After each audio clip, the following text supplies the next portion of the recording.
Hey everybody, Alex Kazora, SteelersDepot.com, back with a Pittsburgh Steelers recap and analysis of their 23-19 win over the Green Bay Packers Sunday at Acrisure Stadium. Pittsburgh 6-3 on the season. Let's talk about it.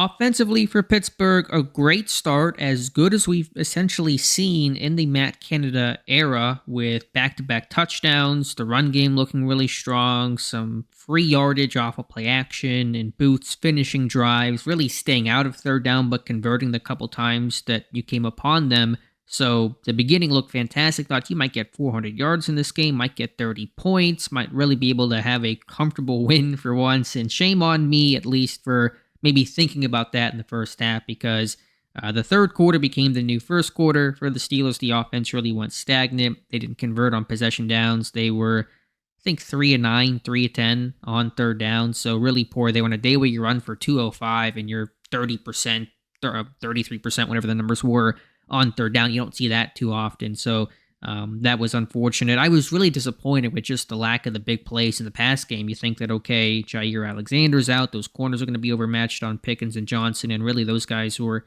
quiet. Kenny Pickett didn't always get them the ball the best, and a couple times where he probably locked onto his first read, but just big picture, regardless of the why, you thought you would have a more prolific day in the pass game. I assume that Green Bay understood their situation, probably played some more too high.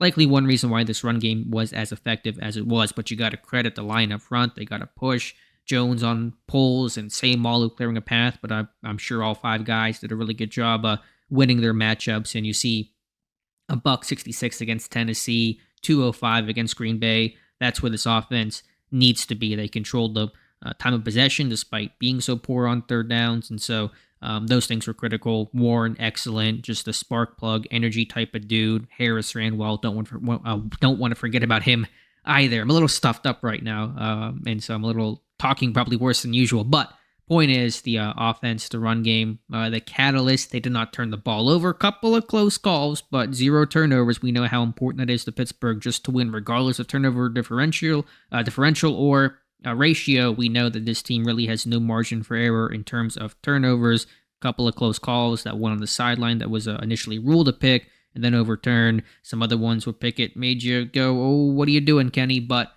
0 ultimately, and that was critical in this game.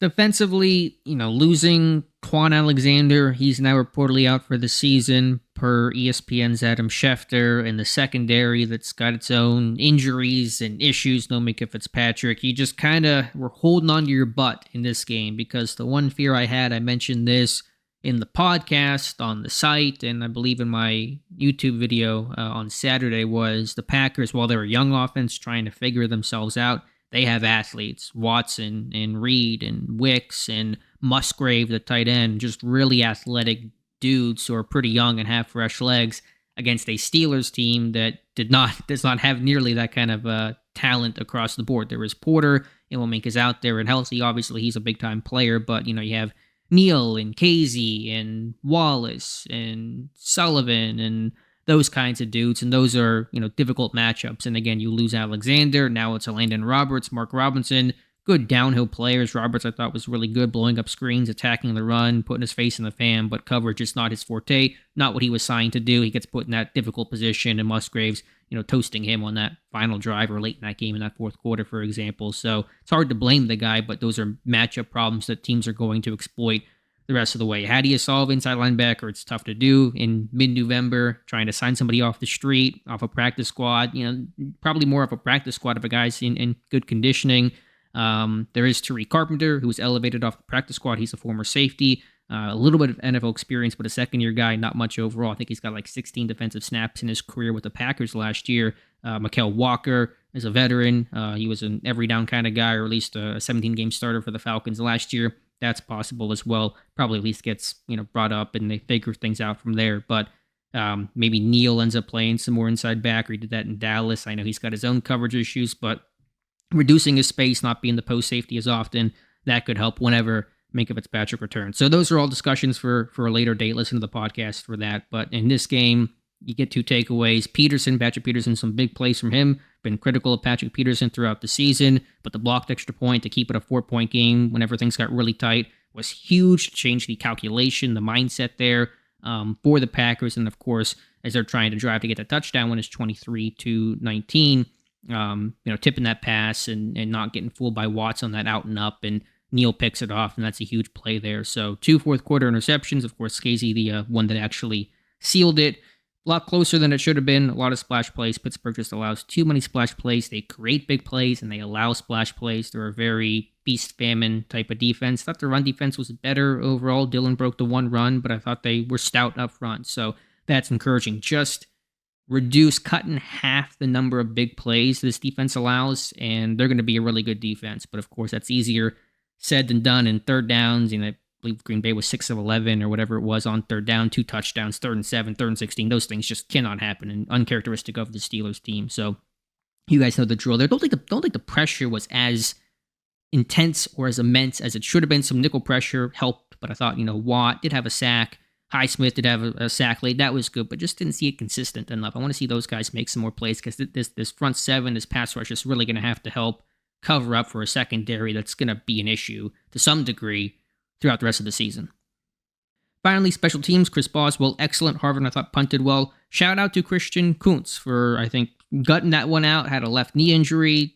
You don't want to go your backup snapper ever, but even the backup snapper, I don't even know who that would have been because it was Cole Holcomb in training camps, who is the 3rd string long snapper. Not a situation you want to be in, obviously, and he had really no choice but to gut this one out. So kudos to him for being Pittsburgh tough. He's a Pittsburgh kid, and so good on him for that. Return game, in terms of the kick coverage, really poor. Intentionally, it seemed like Pittsburgh was allowing Nixon to return some of those. They were kicking short, maybe to try to get some more hang time, but I know he's aggressive. You kick it 9 yards deep, he's still probably going to take it out, but I'm trying to get him to have as many touchbacks and, let the ball go over his head as much as possible. I don't think weather was a factor in this one. There were some tackling issues, so that, is not a Danny Smith scheme thing, it's just execution issues, but regardless, he's a really dangerous return man. Did not like the strategy there overall, but Peterson on that blocked extra point, that was huge. He's done that for years. It's been his calling card, so kudos to him for that. It really proved to be valuable. And again, Pittsburgh Steelers winning close, winning ugly, 1-possession games. All 6 of the wins this year have been by 1 possession. I think combined, their 6 wins are by, 25 points, something like that. They're negative 26 in point differential, and they have 6 wins. It's crazy. It's very Vikings-like last year, who won 13 games with a negative point differential. But a lot to recap, a lot to talk about. A win is a win. 6-3, AFC North, really tight, really close. Got a great battle against Cleveland on Sunday at their place, and so that's going to really start a stretch there with Cleveland in Week 11, Cincinnati in Week 12. 2 road games may start shaping the Steelers season.